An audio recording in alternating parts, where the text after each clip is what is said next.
tidak akan pernah tumbuh tanpa kita tunduk atas perintah-perintahnya Allah, dan kita tidak akan mampu sempurna dalam melaksanakan perintah-perintahnya Allah kecuali senantiasa untuk muraqabah kepada diri kita, senantiasa mengingat Allah Subhanahu wa ta'ala, senantiasa kita mengenal Allah Subhanahu wa ta'ala, maka akan sempurna seseorang dalam ketaatan. Ketika seseorang telah sempurna dalam ketaatan, maka dia akan naik dalam maqam ma'rifah dan hakikat.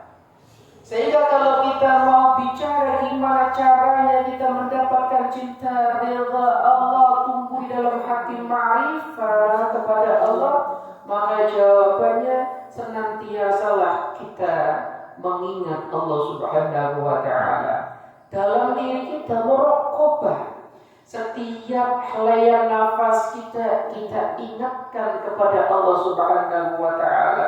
Setiap gerakan kita senantiasa kita sandarkan kepada Allah. Mulai kita bangun tidur sampai kita tidur lagi. Kalau kayak ngeten, maka seseorang akan masuk dalam maqam ma'rifah, yang disebut maqamatul 'aliyah, kedudukan yang tinggi di sisi Allah Subhanahu wa ta'ala. Bingung? Halo? Bingung?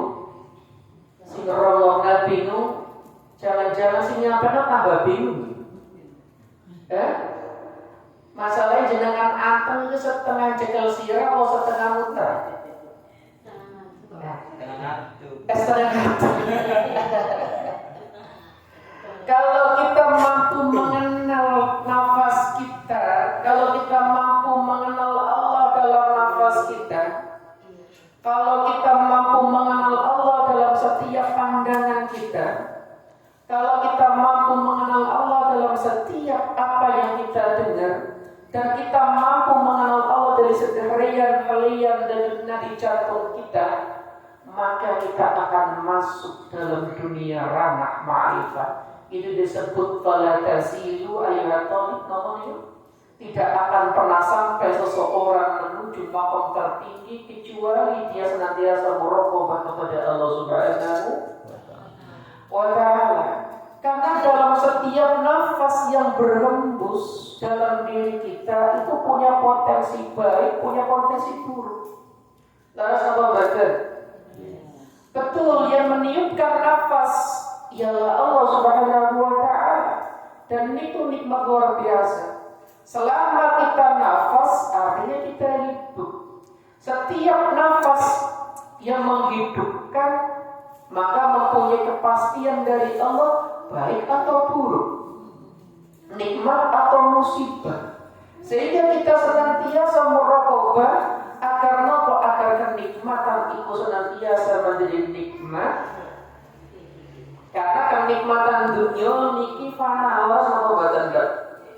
Namun kalau kenikmatan dunia punikan jenengan sakit jadikan sebagai kenikmatan, maka kenikmatan itu akan mengantarkan kepada kenikmatan yang abadi.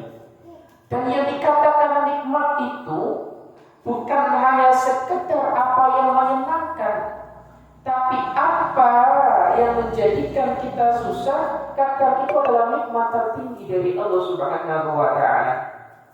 Karena perjalanan hidup itu tujuan akhirnya ialah mengenal Allah, mendapatkan cintanya Allah, dan mendapatkan ridhonya Allah. Cintanya Allah, ridhonya Allah bukan hanya sekedar ketika kita mendapatkan nikmat. Namun kadang ridhonya Allah, rahmatnya Allah, cintanya Allah, pengenalnya Allah kepada kita Allah letakkan dalam musibah. Sehingga kalau orang sadar bahwa nikmat punya potensi baik, punya potensi buruk, sakit itu punya potensi paling cepat mengenalkan Allah, maka tidak ada yang mampu menyusahkan dia. Aki senang ya kalingan Allah, aki susah ya kalingan Allah. Apa yang jadikan susah? Gak ada. Karena yang ada sekarang ini ialah pemilik alam raya. Bahasa ringan jelas apa baca?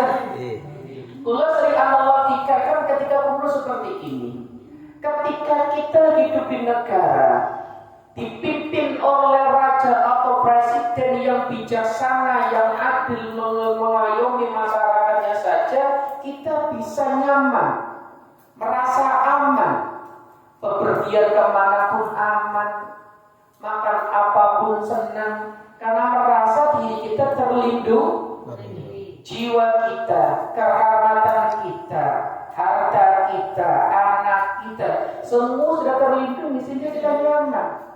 Apalagi kalau kita mampu masukkan Allah di dalam hati, relung jiwa kita, pikiran kita, nafas kita, maka gak ada satu pun yang bisa menjadikan kita takut dan susah. Jelas apa buatan jadi? Nah ini kira-kira muter. Besoknya jenengan latihan, kalau jenengan setiap nafas yang berhembus dalam diri kita untuk senantiasa mengingat Allah Subhanahu wa ta'ala. Niku nanti disebutkan oleh Syaikhul dari dalam kitab Hikmah min nafsin tubdihi illa walahu qabrun fika yundihi. Tidaklah ada dari setiap nafas yang keluar dalam dirimu kecuali bagi Allah punya kepastian di dalammu itu. Di dalam nafas yang berhembus dalam diri kita ada kepastian dari Allah. Dan ini yang paling takut. Takut kalau kepastian dari Allah itu menjadikan kita orang-orang yang tidak mendapatkan ridhonya Allah, ini bahaya. Sehingga butuh muraqabah, butuh mendekat, butuh senantiasa mengingat agar kita senantiasa dilindungi oleh Allah Subhanahu wa ta'ala dari segala macam bahaya. Bahaya tertinggi ialah hancurnya keimanan. Jelas nama badan ini? Iya. Latihan.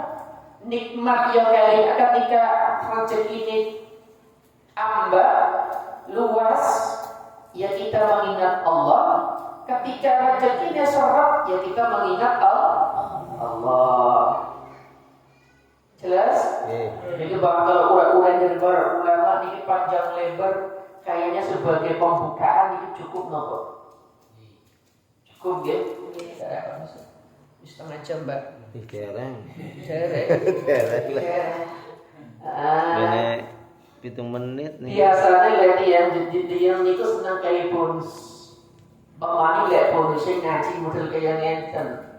Karena biasanya ngaji itu bosankan, ngantuki, nopo ribut. Nanti. Ini bosannya kayak ngomong jenengan kita. Saya itu yakin 100% Pak. Bahasanya kayak ngenten disebut akan dalam tadi kan misalnya gini lah ya. Mengingat Allah satu masa ini artinya masa yang paling sedikit, 1 detik, 1 menit, atau 1 jam itu disebut dengan masa. Tadhakkuruka sa'atan fillah khairun min 70,000 min ibadati 70,000. Allah qala bi Rasulullah sallallahu alaihi wasallam.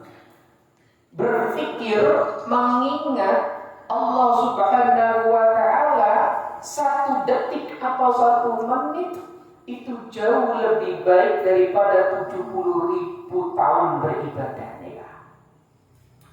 Ya meskipun ngaji yang ngeten mengingatkan kepada Allah kadang-kadang klub. Udah kadang-kadang analis ngorok juga ya. Analis ngorok nih. Ya benar ngorok jawab apa ya. Jawab apa ya. Kalau dari baris kami juga wis kayak gini. Penting kan mangkat. Tapi sempurnanya orang yang berpikir itu hidup. Syaratnya orang berpikirlah hidup, gimana dia akan berpikir mati. Sedangkan tidur sudah maut. Tidur itu menyerupai mati. Berarti lewat turu, ya orang bakalan mikir. Orang mikir rugi. Nopo mali pas ngaji, gua tambah total rugi double. Yo, Arturo apa ngorok? Ngorok. Boleh. Makanya